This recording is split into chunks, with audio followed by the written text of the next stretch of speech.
So we'll start with Hebrews chapter 12 today. आज हम इब्रानियों का 12वें अध्याय का अध्ययन करेंगे। So Hebrews 12 starts with the word therefore. जो इब्रानियों का 12वां जो अध्याय है वो इस कारण कह के शुरू होता है। So we have to look back to chapter 11, last two verses. इसलिए हमें जो है पिछले अध्याय का जो आखिरी 2 वचन है उन्हें भी देखना पड़ेगा। So the bus is just muted, please. So it's written there that all these people mentioned in chapter 11 gained approval of God through their faith. तो यहाँ लिखा गया है कि जिनके बारे में भी 11वें अध्याय में लिखा गया था, उन्होंने अपने विश्वास के कारण परमेश्वर से उन्होंने जो है सिद्धता वो पा सके। And but it's written they did not receive the promise. लेकिन लिखा गया है कि उन्हें जो प्रतिज्ञा की गई थी वो बात नहीं प्राप्त हुई। So what is the promise? तो जो प्रतिज्ञा था वो क्या था? In the Old Testament, the first promise is the son of the woman shall crush the serpent's head. जो पहला प्रतिज्ञा जो पुराने नियम में दिया गया था वो यह था कि जो स्त्री का जो पुत्र है वो सांप के सर को कुचल डालेगा। That is Jesus going to crush Satan's head. तो इसका ये मतलब हुआ कि यीशु मसीह जो है शैतान का सिर कुचल डालेगा। That happened at the cross. So in the Old Testament, people could not gain victory over devil anytime. तो ये बात जो है क्रूस पर पूरी हुई। तो जो पुराने नियम के लोग थे उन्हें ये जो प्रतिज्ञा की गई थी उन्हें ये उपलब्ध नहीं हुआ। And even the first promise in the New Testament, that is, you shall call his name Jesus because he shall save his people from their sin. Salvation from the power of sin. That also people in the Old Testament could not attain to. जो मत्ती के पहले अध्याय और 21वें वचन में कहा गया है कि तुम इनका नाम जो है यीशु रखना क्योंकि वो अपने लोगों को पाप से मुक्ति देगा। ये जो मुक्ति की बात है वो भी उन्हें उपलब्ध नहीं हुआ जो पुराने नियम में रहते थे। Forgiveness of sin was possible, but freedom from sin, freedom from the power of sin, it was not possible. जो वो पाप से वो जो क्षमा तो पा सकते थे लेकिन जो छुटकारा है या विजय पाप के ऊपर वो नहीं पा सके। So it's written, God has promised, verse 40, provided something better for us, so that apart from us, they should not be made perfect.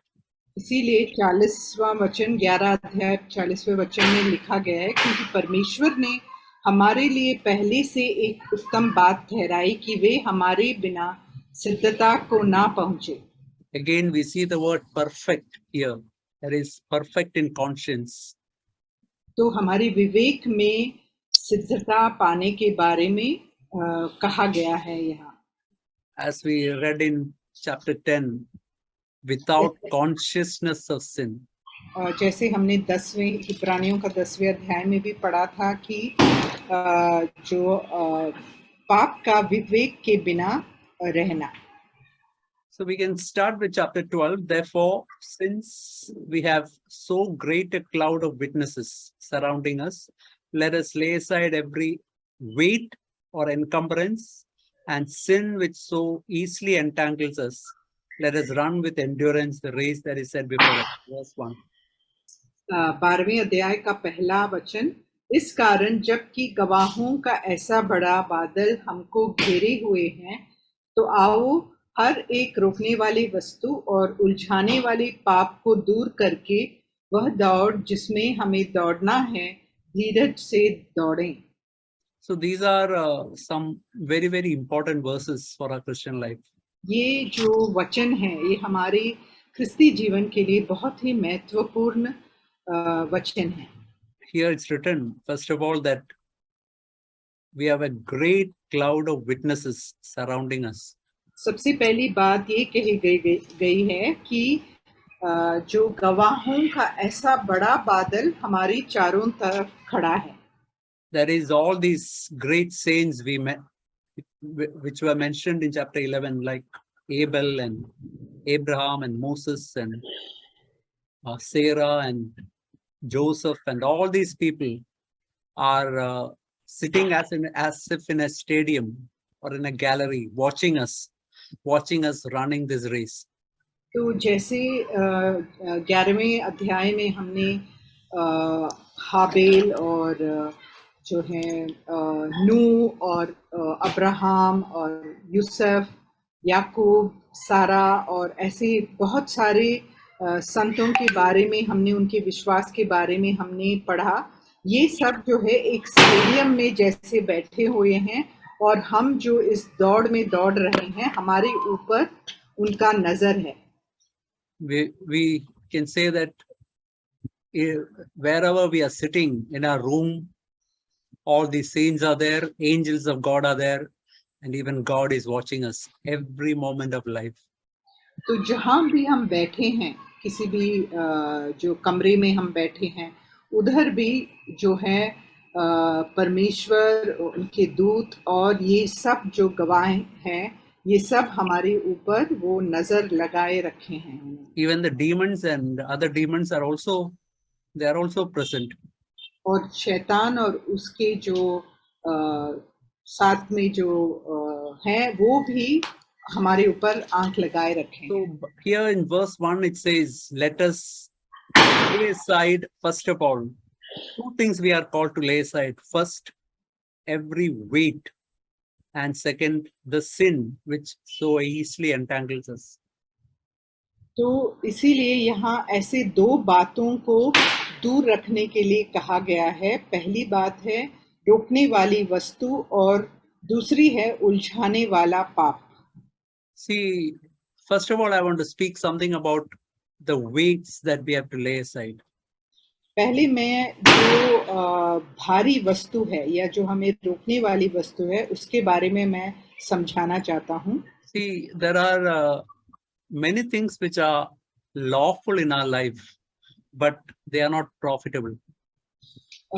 देखिए, हमारे जीवन में कई बातें ऐसे हैं जो व्यवस्था के विरुद्ध तो नहीं है, लेकिन वो हमारे ख्रिस्ती जीवन में हमारे लिए कोई लाभ नहीं लाता है.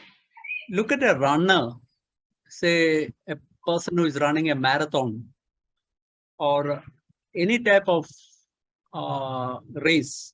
You know, he will not wear any weighty jacket or anything that prevents him from running with maximum speed.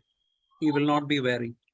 उदाहरण के लिए जैसे हम देखेंगे तो कोई भी खिलाड़ी जो एक दौड़ या मैराथन में दौड़ रहा है वो अपने शरीर पर कुछ ऐसा भारी चीज नहीं पहनेगा जिससे उसे रुकावट हो.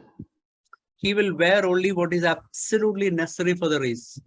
तो जो एकदम उसके लिए साधारण रूप से जो उसे अपने आप को ढकने के लिए पहनना है सिर्फ वो ही पहनता है वो. Because you know, he don't want anything that reduces his speed in the race.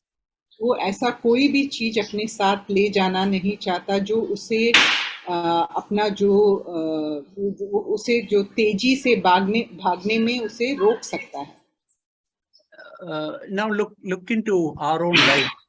See, sometimes say for example, if we are spending too much time in mobile games or laptop and too much time is spent on these things or TV or whatever it is.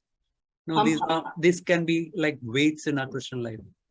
हम अपने खुद के जीवन में झांक कर देख सकते हैं क्या हम अपने जो मोबाइल के साथ या लैपटॉप पर या टीवी में जो है हम ज्यादा समय बिता रहे हैं.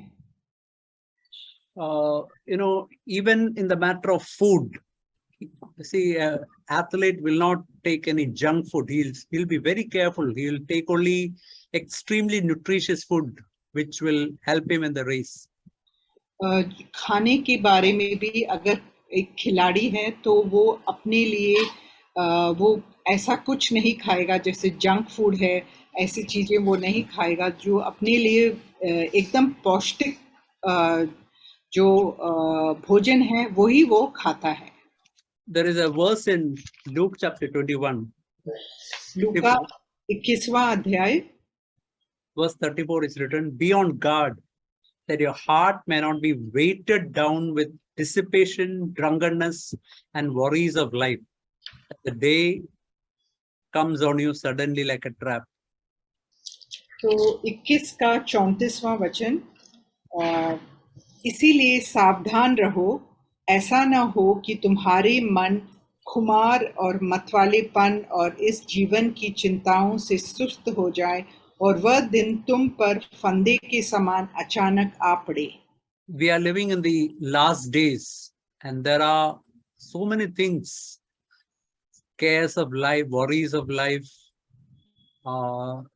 dissipation. That is, our mind can be into different things, which can weigh us down. Our mind can be weighed down so that we cannot run properly in this race.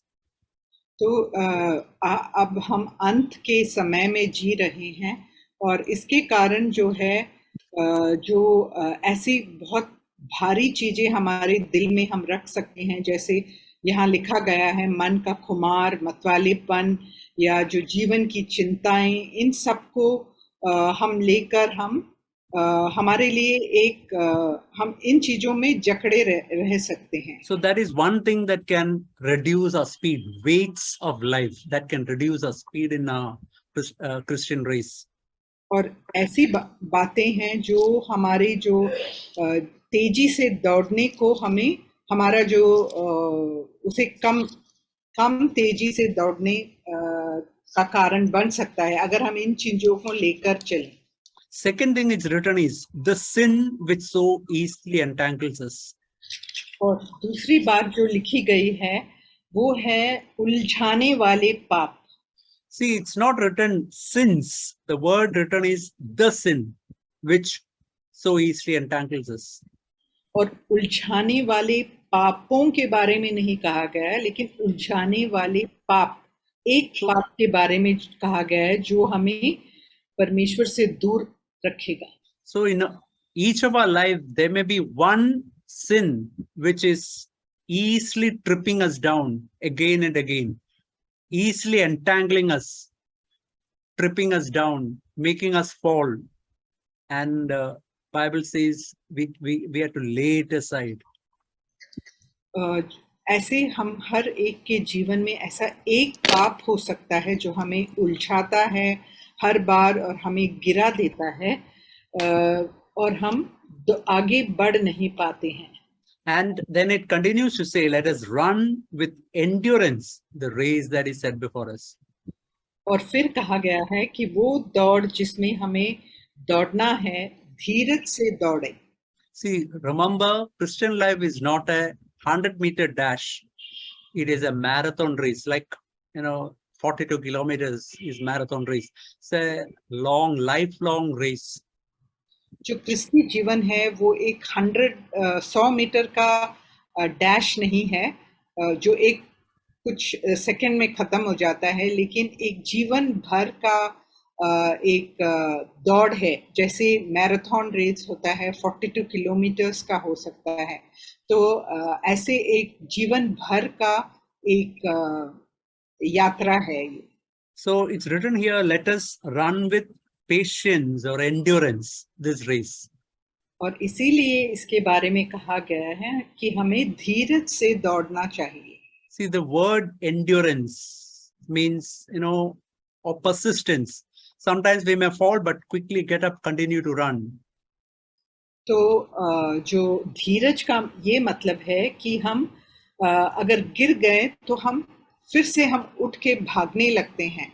तो we may face many obstacles. We have to face them, continue to leave them aside, continue to run.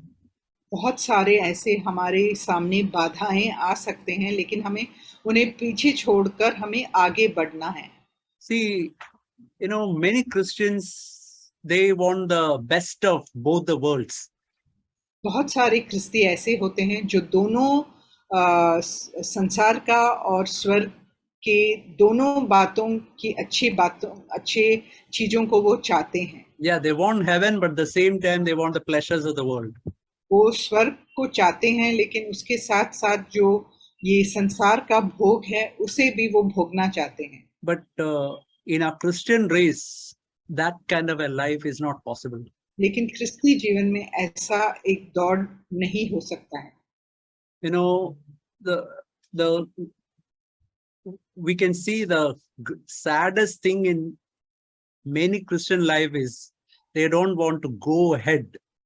They don't want to advance in the Christian life. हम कई क्रिस्तियों के जीवन में देख सकते एक बहुत दुखी बात जो है कि वो ख्रिस्ती जीवन में आगे बढ़ना नहीं चाहते हैं. Many are satisfied with forgiveness of sin, and they have got the elementary things, and with that they are satisfied. कई लोग ऐसे होते हैं कि उन्हें पाप की क्षमा मिल गई है तो उससे वो खुश रहते हैं, और जो शुरुआत की बातें हैं उनसे वो खुश रह जाते हैं. But we have to remember that our calling is not just to get some elementary things. We see continuously in the book of Hebrews, our goal is to be like Jesus Christ, perfection. तो लेकिन ऐसा ख्रिस्ती जीवन ऐसा नहीं है, क्योंकि बार बार हमें इब्रानियों की पुस्तक में हम देख सकते हैं कि यहाँ जो है सिद्धता के बारे में, यीशु मसीह के समान हो जाने के बारे में बार बार कहा गया है. It is possible that we are engaged in this run, in this race, but our aim, our goal in Christian life, we can forget after some time. अगर हम इस दौड़ में जुड़े हुए हैं लेकिन हमारे सामने कोई लक्ष्य नहीं है, ऐसा भी हो सकता है कि हमारे आंखों के सामने कोई लक्ष्य नहीं है. I heard of a story of just a story of Albert Einstein. Once he was traveling in a train.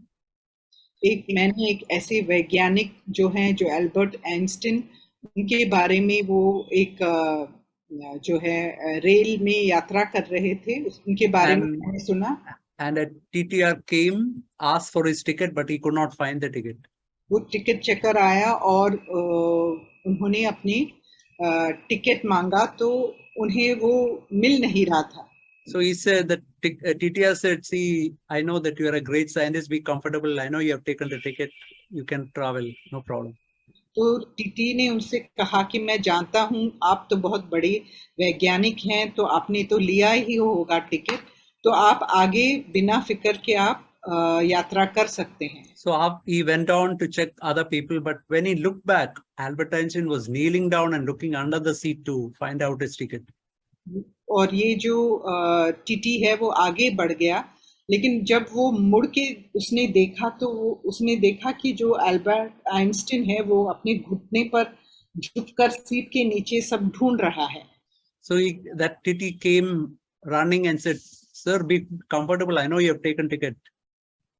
तो उन्होंने, जो टीटी ने उनसे कहा कि आप फिक्र मत कीजिए, आप बैठ सकते हैं. But then he said that, "See, I know that I'm a scientist, and that is not the reason why I'm looking. Only if I can find the ticket, I know where to get down." तो उन्होंने उनसे कहा कि मैं अपना ticket इसलिए ढूंढ रहा हूँ क्योंकि अगर मुझे वो टिकट मिला तभी मुझे पता चलेगा कि मुझे कहाँ उतरना है. See, this is the tragedy of so many Christians. It can be possible in our life also that we can lose sight of our goal. तो ये ही हमारे साथ भी हो सकता है कि हम भूल जाएं अपना लक्ष्य के बारे में. ये ही बहुत दुखी बात है. So from the first verse, we can have 3 questions now. इन जो पहले वचन से ही हम 3 प्रश्न पूछ सकते हैं. First is, how to lay aside every weight in our Christian life. हम अपने जो रोकने वाले वस्तु को हम कैसे हम पीछे छोड़ें. Second is how to lay aside the sin which is so easily entangling us. और उलझाने वाले पाप को हम कैसे दूर रखें अपने से अपने. Third question is how we have to run this race, how we can run this race with endurance. और The race that कैसे is set before us. तीसरी बात ये है कि हम कैसे इस दौड़ में धीरज के साथ दौड़ पाएंगे. The answer to all these three questions is in verse 2. The answer is fixing our eyes on Jesus. और इन तीनों प्रश्नों का उत्तर जो है हमें दूसरे वचन में हमें मिलेगा और वो है यीशु मसीह पर हम हमारा जो आंख हम टिकाए रखें. I want to tell you that this is a great secret of Christian life. God wants all of us to fix our eyes on Jesus and run the race. ये जो बात है वो क्रिस्ती जीवन के लिए एक बहुत बड़ी रहस्य है. परमेश्वर पिता ये चाहते हैं कि हम जो है हम अपना जो आंख जो है यीशु मसीह पर ही लगाए रखें. That is how we can lay aside the weights in Christian life, lay aside the sin that's troubling us. That is how we can run this race properly. ऐसे ही यीशु पर आंख लगाकर ही हम अपना जो भार है उसे दूर रख सकते हैं और उलझाने वाले पाप को से भी हम दूर रह सकते हैं. We can see about faith in chapter 11. और हमने विश्वास के बारे में 11वें अध्याय में पढ़ा. But what is the true faith in the new covenant, in the New Testament? जो सच्चा जो विश्वास जो नए वाचा पर है वो क्या है? The definition of faith in the new covenant is fixing our eyes on Jesus. और जो नए वाचा में जो विश्वास के बारे में कहा गया है वो है यीशु मसीह पर हमें आंख लगाए रखना चाहिए. In other words, taking our eyes from everybody and everything else and to fix our eyes on Jesus. हमें अपनी आंख जो है और सब लोग जो हमारे चारों तरफ है उनसे उठाकर और चीजों से उठाकर हमें सिर्फ यीशु मसीह पर अपना जो आंख हमें टिकाना चाहिए. Just want to show you this verse in I think all of you know this verse, John chapter 3:16. God so loved the world that he gave his only begotten son, that those who believe should not perish but have everlasting life. मैं आप सबको ये जो यूहन्ना 3 अध्याय और उसका 16वां वचन को याद दिलाना चाहता हूँ. मैं विश्वास करता हूँ कि आप सब इसे जानते हैं, लेकिन मैं फिर से इसे बताना चाहता हूँ क्योंकि परमेश्वर ने जगत से ऐसा प्रेम रखा कि उसने अपना एकलौता पुत्र दे दिया ताकि जो कोई उस पर विश्वास करे वो नष्ट ना हो परंतु अनंत जीवन पाए. But what is faith? What is belief? Is written in the previous verse. जो विश्वास है जो भरोसा है वो उसके बारे में हम पिछले वचन में हम if we can see in verse 14, as Moses lifted up serpent in the wilderness, Son of Man should be lifted up. और 14वें वचन में लिखा है उसके बारे में, और जिस रीति से मूसा ने जंगल में सांप को ऊंचे पर चढ़ाया उसी रीति से अवश्य है कि मनुष्य का पुत्र भी ऊंचे पर चढ़ाए जाए. Think of a small child. Think of a person who is bitten by a snake. आप ऐसा कल्पना करें जिसे एक सांप ने काटा है, एक छोटे बच्चे को जिसको एक सांप ने काटा है. And that person is quickly taken to that bronze serpent, and as he fixes his eyes on that serpent, the effect of poison goes off from his body. और जिसको जो काटा गया है उसे जो है उस सांप जो चढ़ाया गया है ऊपर उसके और वो लोग उन्हें लेकर जाते हैं और जब उसका आंख उस पर टिक जाता है तो जो उसमें जो विष है वो निकल जाता है. And we can see in verse 15, whoever believes in him may have eternal life. और 15वें वचन में हम पढ़ सकते हैं ताकि जो कोई उस पर विश्वास करे वह अनंत जीवन पाए। So that is exactly what is written here also. The true definition in the New Testament of faith is fixing our eyes on Jesus.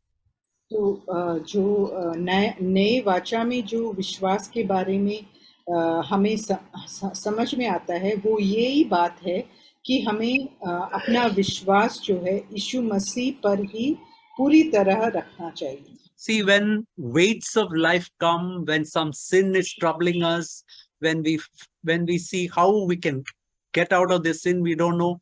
What we have to do is fix our eyes on Jesus. Take our eyes away from everything and look at Jesus. Lord, from you comes salvation.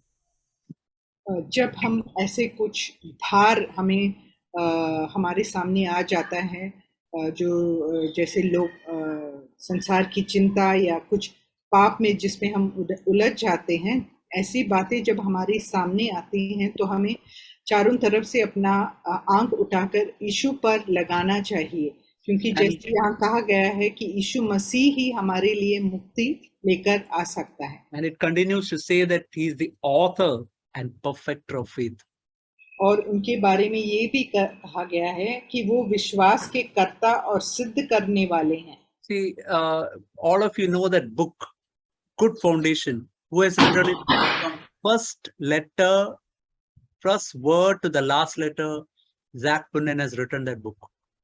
हम सब जानते हैं कि जो नया नींव करके जो एक पुस्तक है जिसके लेखक हैं ब्रदर जैक पुनन, हम सब जानते हैं उसके पहले पन्ने से आखिरी पन्ने तक उसका जो लेखक है वो ब्रदर जैक है। In the same way it is written here, Jesus is the author and perfecter of faith. First to last of faith, Jesus writes in our heart. तो इसी प्रकार यीशु मसीह हमारे जो विश्वास के लेखक हैं, जो शुरू से अंत तक वो ही उस हमारे दिलों पर लिखते हैं। You know how this faith is written in our heart? It's by the Holy Spirit. The finger of God writes in our heart faith. जो परमेश्वर की उंगली है वो पवित्र आत्मा के द्वारा हमारे हृदयों में वो अपनी बातें हमारे हृदयों में लिखते हैं। And as we learn to fix our eyes on Jesus, this faith gets written in our heart.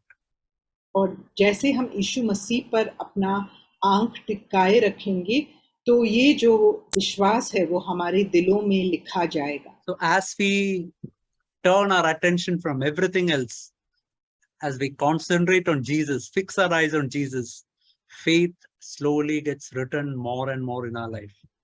जब हम अपनी जो निगाह जो है और सब चीजों से हटा करके यीशु पर लगाएंगे, तभी जो है हमारे दिलों में विश्वास लिखा जाएगा। We have to take our eyes from ourselves, our strength, our faith, from men, from people, their favor, their fear, everything. We have to take our eyes from everything. Learn to fix our eyes on Jesus. हमें अपनी निगाहें जो है अपने से अपने जो शक्तियां हैं, अपनी कमजोरियां हैं और लोगों से अपने आंख उठा करके हमें परमेश्वर यीशु मसीह पर ही लगाना चाहिए। And then it continues to say, for the joy that is set before him, he endured the cross, despising shame, sat down at the throne of God. और आगे लिखा गया है, जिसने उस आनंद के लिए जो उसके आगे धरा था, लज्जा की कुछ चिंता न करके क्रूस का दुख सहा और परमेश्वर के सिंहासन की दाहिनी ओर जा बैठा। See, it's written he endured the cross, not enjoyed the cross. और यहाँ यीशु मसीह के बारे में कहा गया है कि उन्होंने भी जो है वो क्रूस उन्होंने सहा, उन्होंने आनंद से नहीं उसको सहा, लेकिन उन्हें भी सहना पड़ा। So even in our Christian life, we also have to take up our cross, where we say not to our will and yes to God's will. और ऐसे ही हमें भी अपने खुद के जीवन में भी क्रूस का दुख सहना पड़ेगा और तभी हम आगे बढ़ सकते हैं। that is many times it can be a painful process, but that is the process through which God wants us. That is the race that is set before us. ये बात जो है हमारे लिए बहुत दर्दनाक हो सकता है, लेकिन इसी रीति से हम ऐसे ही परमेश्वर ने हमारे लिए योजना की है. But what is the attraction in taking up a cross and following Jesus? लेकिन क्रूस उठाने के लिए हमारे आगे क्या आकर्षण है? Here is written, for the joy that is set before him. यहाँ लिखा गया है कि उस आनंद के लिए जो उसके आगे धरा था, He endured the cross. उन्होंने जो है लज्जा की. So what is the joy that is set before him? तो जो आनंद उनके सामने रखा था वो क्या था? We can see the same thing in verse 2, last part. He sat at the right hand of the throne of God. और जो आनंद है वो आखिरी दूसरा वचन के आखिरी में हम देख सकते हैं, यहाँ लिखा है और परमेश्वर के सिंहासन की दाहिनी ओर जा बैठा.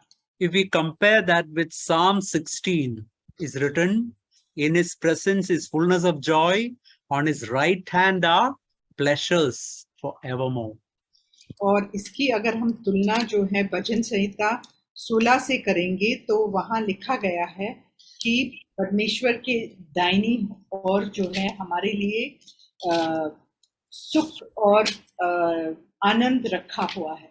So the joy that is set before him is that fellowship with Jesus and the pleasure of being with Jesus.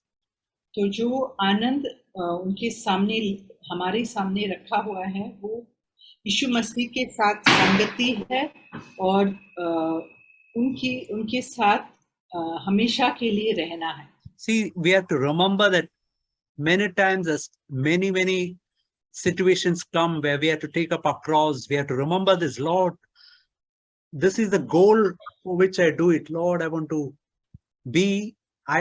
enter into a greater fellowship with Jesus. I want to enter into a greater pleasure of enjoying Jesus. I want to taste you more in my Christian life. और जब भी हमें ऐसे दुख सहने पड़ते हैं तो हमारे आगे क्या लक्ष्य होना चाहिए? हमारा लक्ष्य ये होना चाहिए कि प्रभु मैं आपके साथ संगति में रहना चाहता हूँ या चाहती हूँ और आपकी जो ये संगति है उसका जो सुख है वो मैं चखकर मैं और भी उसे जानना चाहती हूँ. We can see in verse 3, consider him who has endured such hostility by sinners against himself so that you may not grow weary and lose heart. और तीसरे वचन में लिखा है इसीलिए उस पर ध्यान करो जिसने अपने विरोध में पापियों का इतना विरोध सह लिया कि तुम निराश होकर साहस न छोड़ दो. Consider him is a very important phrase in Hebrews. और जो इब्रानियों की पुस्तक में उस पर ध्यान करो ये एक बहुत ही महत्वपूर्ण वाक्य है. You may remember in chapter 3 that chapter starts with the phrase consider him. और हम तीसरे अध्याय में भी इब्रानियों का हम देख सकते हैं कि जो तीसरा अध्याय का शुरुआत ही ध्यान करो ऐसे शुरुआत होता है. In chapter 3 it was the life of Jesus. और where to consider. तीसरे अध्याय में हमें यीशु मसीह का जीवन के बारे में हमें ध्यान करना था. But here it is the suffering and the cross that Jesus carried and went. That is what we have to consider him. और यहाँ पर हमें ध्यान यीशु मसीह ने जो कष्ट उठाया और दुख सहा उसके बारे में हमें ध्यान करना चाहिए. Here it's written, it's possible we can grow weary or we can get discouraged. Verse 3. यहाँ तीसरे वचन में लिखा गया है ऐसा हो सकता है कि हम निराश होकर साहस छोड़ सकते हैं. Yeah, these are two things that all of us face in our Christian life. We can grow weary, we can grow discouraged. तो ये एक ऐसी बात है जो हम सब क्रिस्ती जो हैं अपने जीवन में हम सामना कर सकते हैं कि हम निराश होकर अपना साहस छोड़ दें. There is where we have to consider Jesus. तभी हमें यीशु पर अपना ध्यान लगाना चाहिए। He endured such hostility from sinners. उन्होंने अपने विरोध में पापियों का इतना विरोध सह लिया। We know how much of uh, hostility he faced from Pharisees and scribes and other people. जो फरीसी थे और जो महायाजक थे, उन लोगों से भी उन्होंने बहुत विरोध का सामना किया।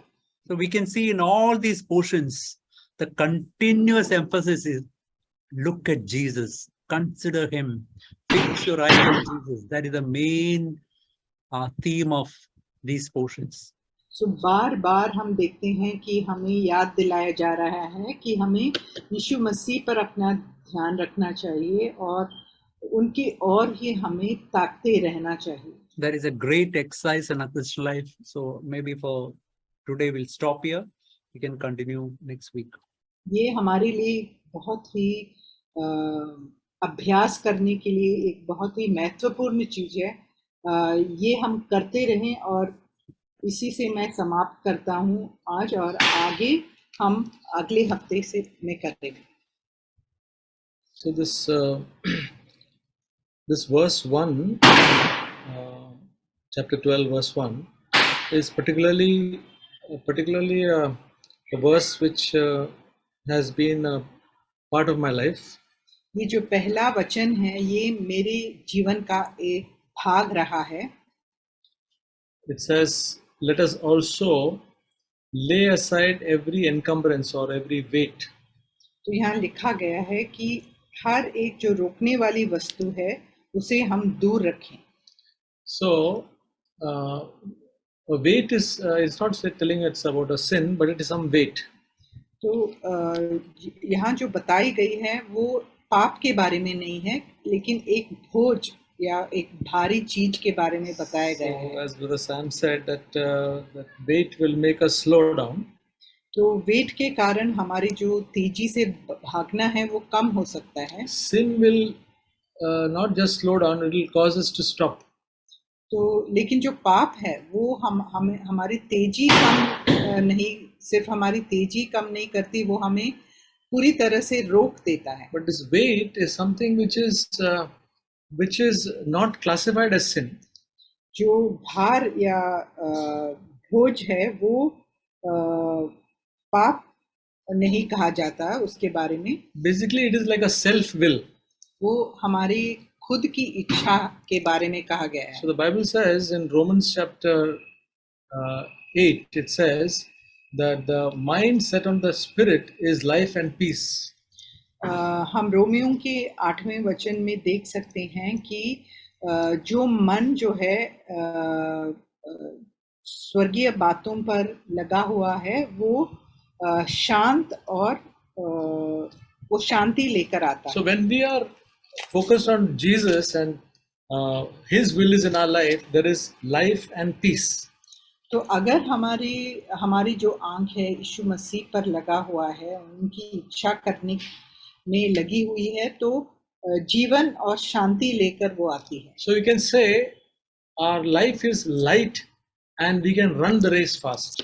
तो इसका ये मतलब हुआ कि हमारा जीवन जो है वो हल्का हो जाता है, इसके कारण हम तेजी से आगे बढ़ सकते हैं। But it says if the mind set on the flesh is death. लेकिन जो मन जो है जो शरीर पर लगा होता है वो मृत्यु लेकर आता है। So this weight is something that we have our own desire and our own will, and we want to progress in that.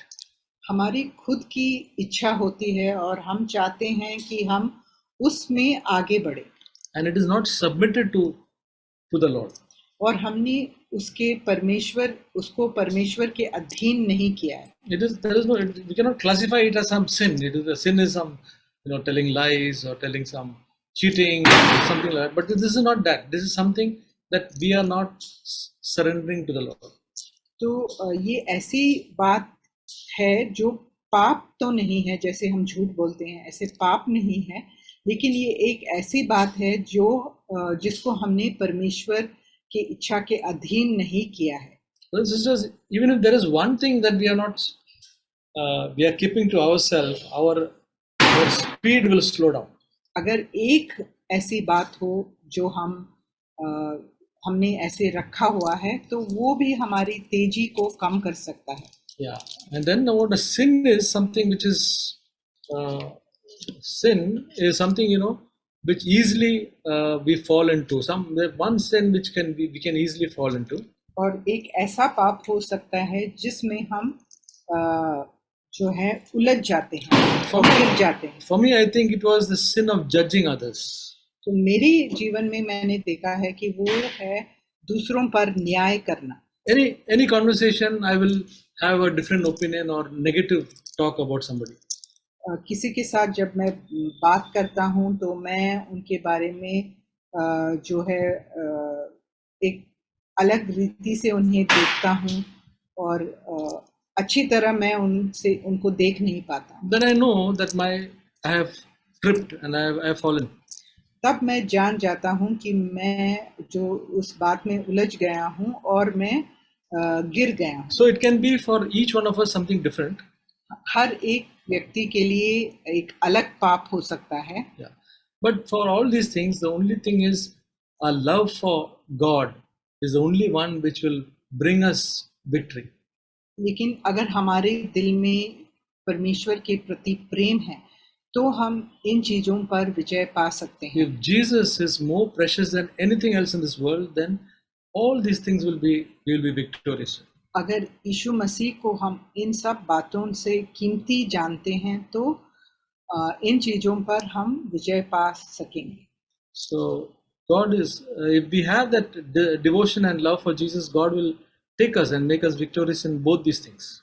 तो अगर यीशु मसीह के प्रति हमारे दिल में ऐसी श्रद्धा है तो हमें वो आगे बढ़ाएगा और हमें इन दोनों बातों पर हमें विजय देगा.